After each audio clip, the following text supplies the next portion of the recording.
Hi, welcome to the next video. In today's session we will learn about the Baroque in the Hispanic monarchy, or focused in the Hispanic monarchy. This is the last session of the third unit about the modern age. So after today's session we will proceed with some review activities. We'll see on the next work plan uploaded on the web page how are we gonna proceed with the next 3-4 sessions until the academic year is over. I divided this session into several parts according to the three main academic or artistic disciplines: sculpture, architecture, and paintings. Apart from those, I added another one just focused on one of the most amazing painters on the Baroque period, which is Velázquez. So let's start with the first discipline, which is architecture. So it was necessary to differentiate the Baroque in Italy and the Baroque in Europe and the Hispanic monarchy, basically because the styles and trends will be completely different. In some disciplines, like for example sculpture, they are just opposites in everything, in movement, materials, and with architecture and paintings will happen something similar. So the first thing you shall remember is that the last period from the Hispanic Renaissance, it was called as the Agrarian style. If you remember, the first one was the Plateresque, and then mm, we got the Purist style, and finally a transition period or an evolution of this purism or classicism, which is the Agrarian style. Good. The Agrarian style was created by Juan de Herrera in his masterwork, which is the Monastery of El Escorial. Um, Even though it's technically from the Renaissance, as we learned on previous sessions, El Escorial follows a most original and particular event. And on the first times, on the first years of the Baroque in the Hispanic monarchy, the Herrerian style will have a huge influence in this style. As it was the Herrerian style, Gomez de Mora will be one of the first authors in the Hispanic architecture. He will follow this influence of Juan de Herrera as he created buildings with huge austerity and horizontal shapes. Examples of those buildings are, for example, the Plaza Mayor in Madrid, both in Madrid, and La Casa de la Villa. Let me show you some pictures. So, La Plaza Mayor, as you can see here, it reminds us, even though briefly, to El Escorial. Those this lack of decoration, those horizontal shapes, pretty regular, pretty austere. So yeah, this was the idea, to enforce austerity, to enforce lack of decoration. Casa de la Villa is more or less the same, even though he will have more decorative elements in top and on the on the facade, on the lower levels. We can find some medallions, mobiles here. So you can see the elements are not broken, not yet, at least. It follows this horizontal shape as El Escorial. So the works of Gomez de Mora will be, as I said, pretty influenced by the Agrarian style. We are still on the verge of the transition between the Agrarian style from the previous period and the Baroque. The second author I want you to know about is Churriguera. Churriguera was embodied better the spirit of the Baroque because he decided to abandon this spirit of austerity and the agrarian influence, and he will create compositions with heavy and exuberant decoration. In other words, with a lot of decoration. Sometimes, including all the altar pieces he got, he was pretty specialized in altar pieces.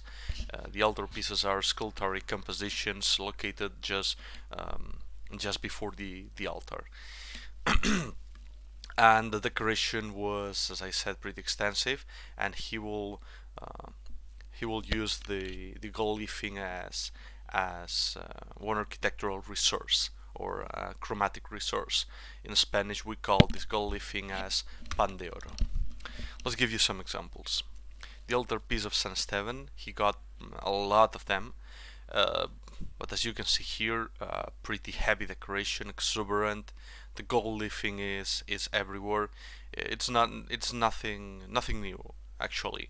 In the Renaissance period, this use of the gold leafing in the altarpieces was pretty common. Just remember the works of Gil de Siloé, for example. Apart from this heavy decoration, observe the Solomonic columns, as for example Bernini in Italy used.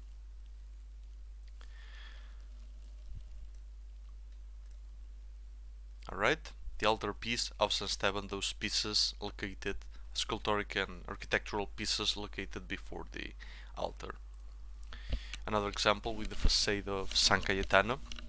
Um, the decoration is not as obvious as it was in the elder pieces, but just, for example, observe the differences of chromatism between the inner parts and those columns over here. The decoration is not as heavy, but it exists. It's not going to be a pure Baroque style yet, but we're getting close on some details. Another author I want you to know about is Francisco Casas Novoa. He was the major author of the Galician Baroque. Um, he will be defined by those geometrical shapes. In other words, he will try to use a lot of squares, rectangles, and pure lines, with a lot of decoration.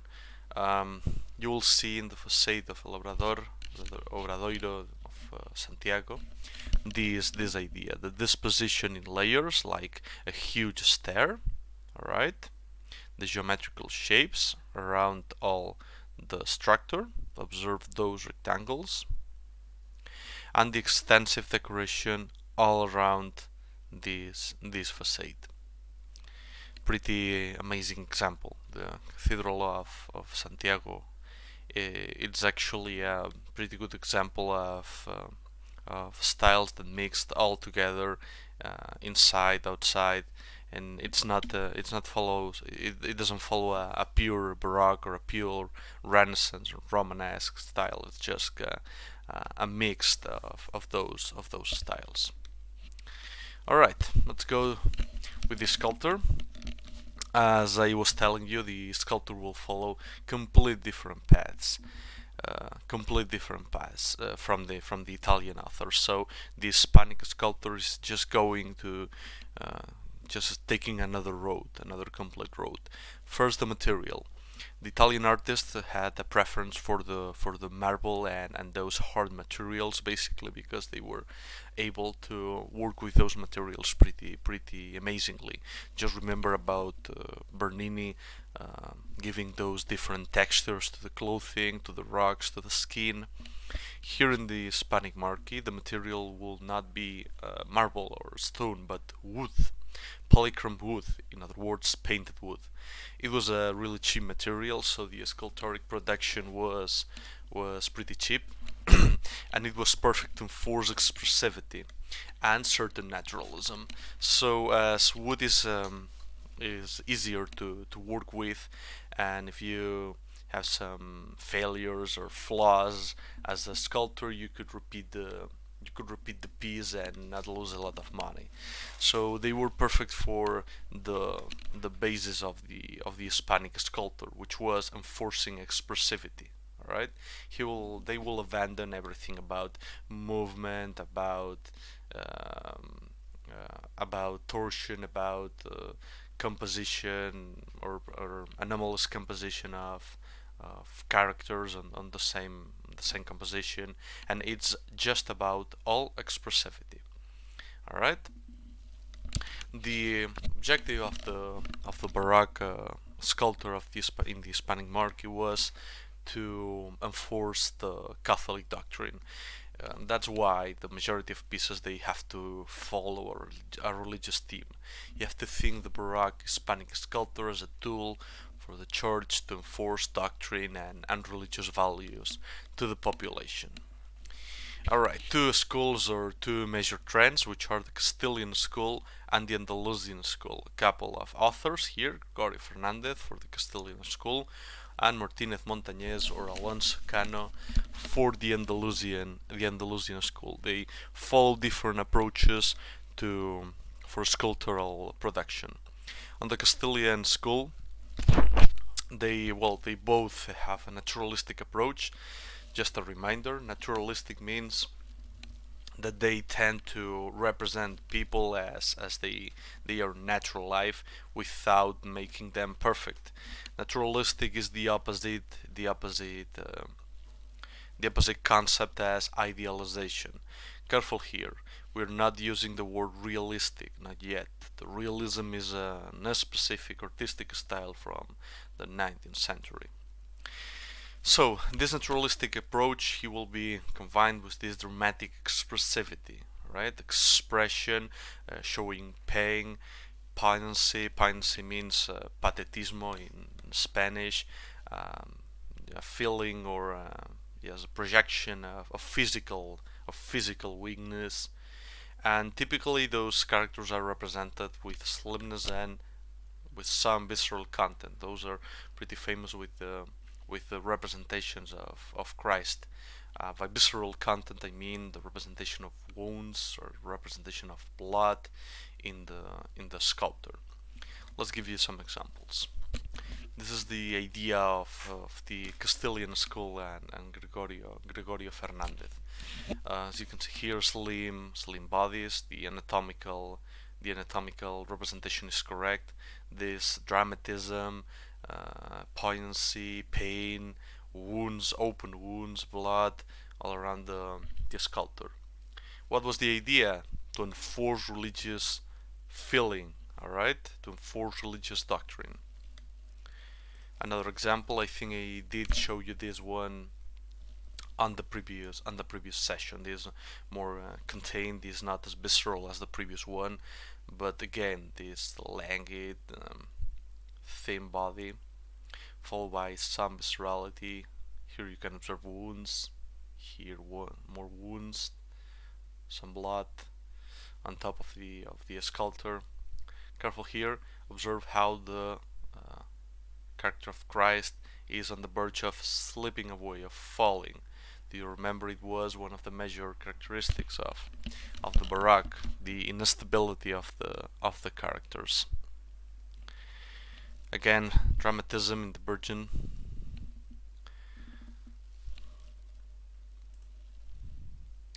Good.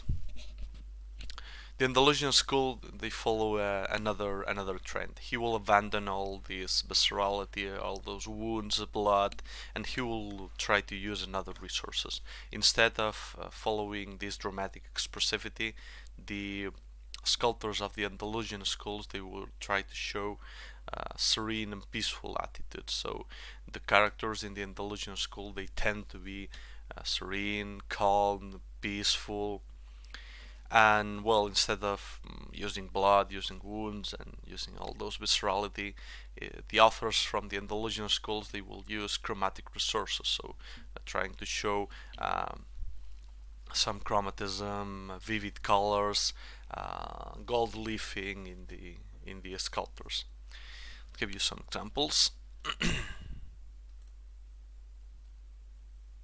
Yeah, this one, the first one.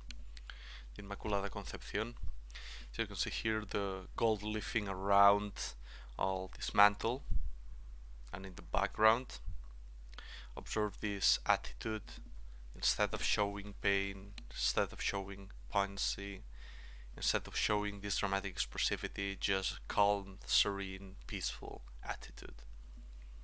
Same with San Cristobal here.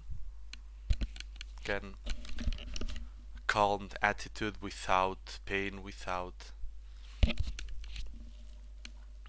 Actually, Gregorio Fernandez will follow a more Baroque approach of how sculptors they have to be, and the Andalusian school artists they are still more on the classicism that in the Baroque. Let's keep going with the paintings. Paintings they are gonna be extremely diverse, depending mostly on the area. So I try to include some apart from the schools from the Iberian Peninsula, the Valencian school and the Andalusian school. I just added another two from the European sphere, the Dutch school and the Flemish school. Actually, the Dutch school was not part of the Hispanic monarchy in the practical way, but I just decided to include it here and to widen up the range of paintings. So let's start with the Valencian school, authors like Ribalta or Rivera. These kind of authors tend to follow a tenebrous combination of slides, as Caravaggio did. A reminder, the tenebrism, as already you should know, is this huge and violent contrast between areas with huge, and heavy lights, and other areas lived by the author in complete darkness. This combination of heavy and lightened areas and darkened areas is what we call as tenebrism. The deal about the Valencian school authors is that they will try to represent some mystical themes, even with religion. And again, with a naturalistic approach. Naturalism will be pretty important here on paintings. Let's give you some examples. This example of St. Francis, observe the tenebrism, alright? On the back side, you can barely see on the background of the painting, as St. Francis is pretty heavy and lightened here, alright? Dream of Jacob, another mystical theme. So for the Valencian school, they are pretty typical. This theme based on visions and dreams and all related with religious mysticism. Again, always with a naturalistic approach. Observe St. Francis completely in naturalism. Jacob, more or less the same. Those are not idealized characters. Good. The Andalusian school, other authors like Murillo or Zurbarán. This is pretty different from the Valencian school. First, the lines, shapes are gonna be pretty simple and with a lot level of detail in the composition. One of the most important features is that they will work with some profane themes, alright? Both religious and profane. Let's give you some examples. Alright, so you can see here some simplicity in lines. Religious theme. Profane theme. In other words, profane means non-religious. It's pretty amazing because this and mainly Velázquez will be a major influence for the realism, this idea of representing the day-to-day life of the poor population in the cities and villages will be pretty anomalous. So there's a separation between the religious and the profane themes. Those authors they are not gonna work still with mythological aspects, but other authors will, like for example Rubens. Good. The Dutch school with Rembrandt on the top of it. Rembrandt will be famous for his profound tenebrous technique, so he will be a master of the tenebrism as Caravaggio was.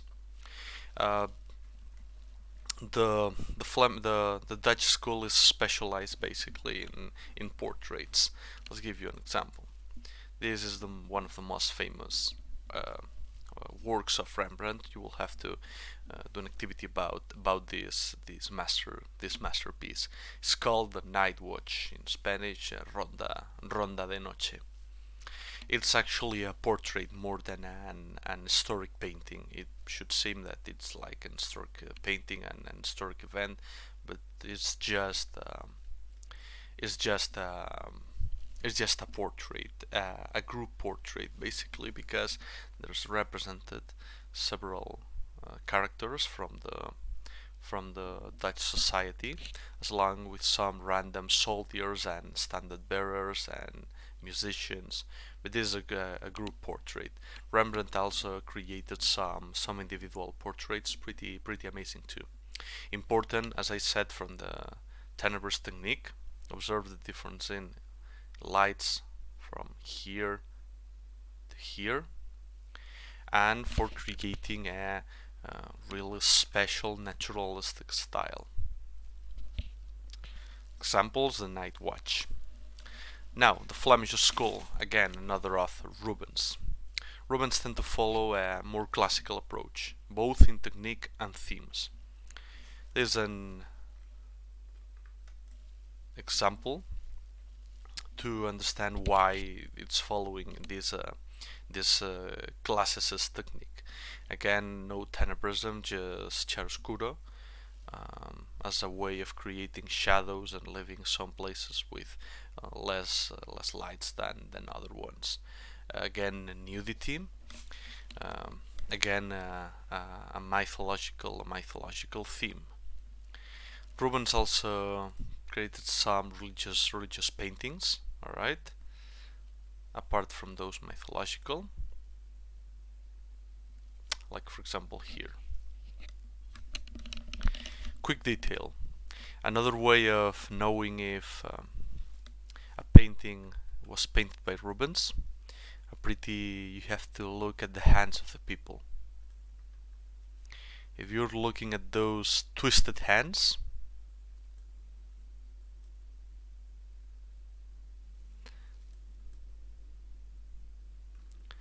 is probably a work from Rubens. He had a pretty original and special way of creating and painting hands. The compositions of Rubens are based on movement, based on color and sensuality. All right, sensuality, obviously. Observe the color combinations around all the painting combined with movement. Pretty amazing masterpiece. Alright, we'll finish this session with one of the most important painters in the century, which was Velázquez. Velázquez was one of the most important painters, not just because he got an excellent technique, some original compositions. He was pretty innovative also, but because he will become through the years a major influence for a lot of different future artistic styles. So in the 19th, 20th century, those authors trying to create new artistic styles, they will review the works of Velázquez, and they will find a lot to work with. So let's hear about the features or the pillars that make Velázquez one of the best authors at the time. The first one, this idea of combining both idealized and naturalized characters in the same painting. To work with this characteristic, I always like to show this picture. The Triumph of Baco, or Los Borrachos as it was popularly baptized. As you can see here, it's a mythological theme, alright? As Bacchus, the pagan god of wine. But also, it's including some people got straight from the 17th century.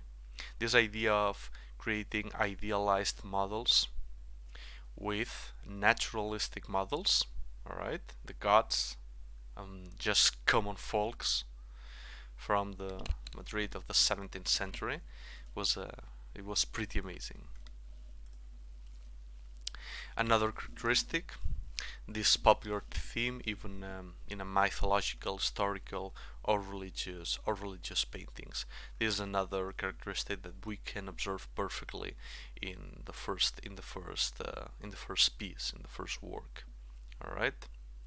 These popular themes, even though the picture is trying to represent a mythological scene or a religious scene, but they were always all his works um, with a, let's say, popular aroma.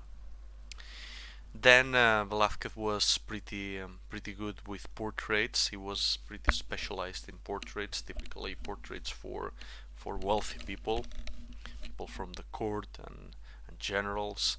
They are represented with huge detail. Observe, for example, this portrait of Felipe IV, masterfully represented and painted. Just a brief story. Observe these shadows over here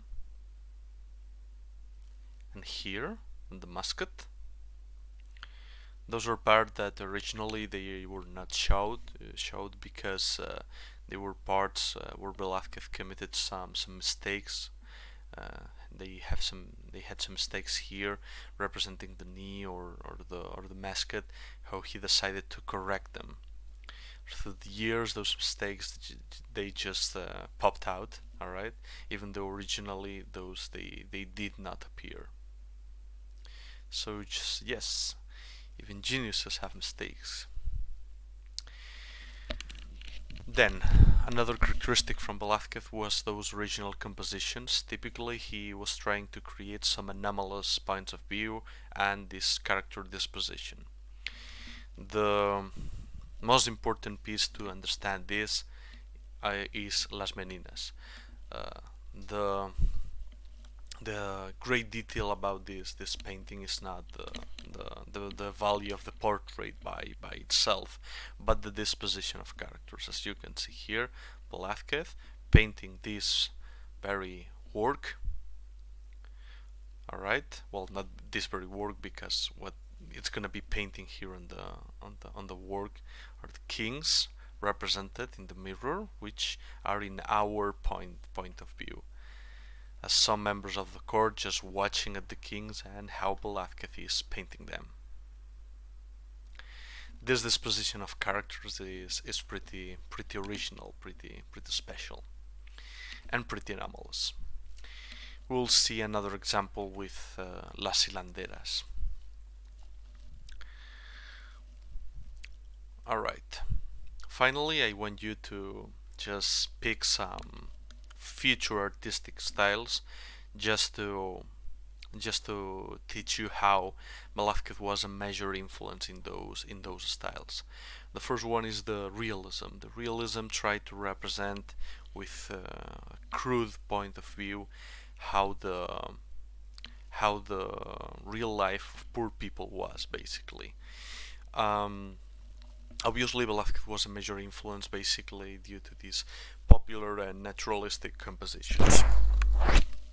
One of my favorite paintings is Vieja Friendo Huevos, which is the name of the painting. Perfect to represent really common folk day-to-day life. A major influence for the realism. The second the second influence it will be for the Impressionists. The Impressionists were at first famous for the technique, which was based on creating painting with brushstrokes, just with color, avoiding line. And actually, Velázquez tried this technique with two small paintings that we can find in the Museum of El Prado. They're called the pictures of views of Villa Medici. Just he will try to create the composition just by using brushstrokes, just by using color stains instead of creating line. So color is the most important thing to composition building, as the impressionist artists will try to do. And finally, another artistic style which will be futurism, which created paintings simulating static movement. The futurist authors are obsessed with movement, with speed, and in some paintings will try to get some influences. Here, for example, in Las Hilanderas, with this wheel in this static but also moving, he will be a major influence for the futuristic artistic style. Just this quick detail. Um, amazing amazing painting, these Las Hilanderas, basically because it's showing three major layers of in the work. First, the popular scene on the on the on the first layer, then a mythological scene with a theatrical representation, all right, and then another work on the background of the whole composition. All right, the painting inside the painting. Pretty amazing disposition of elements. All right, so a couple of activities for today, page 75, 3 and 4. And for the next day, we are not gonna watch a video and then create and then do some bullets and then some activities. But as we are over with the third unit, we're gonna go with some review activities. So those review activities are due on the 21st of May, right? Those page 78, 79, all those activities.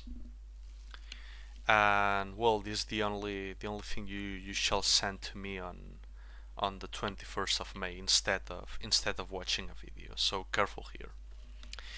Alright, so we are done for today. I know it has been pretty dense sessions about the Baroque, but I hope I explained myself in all of them. Thanks so much and see you soon.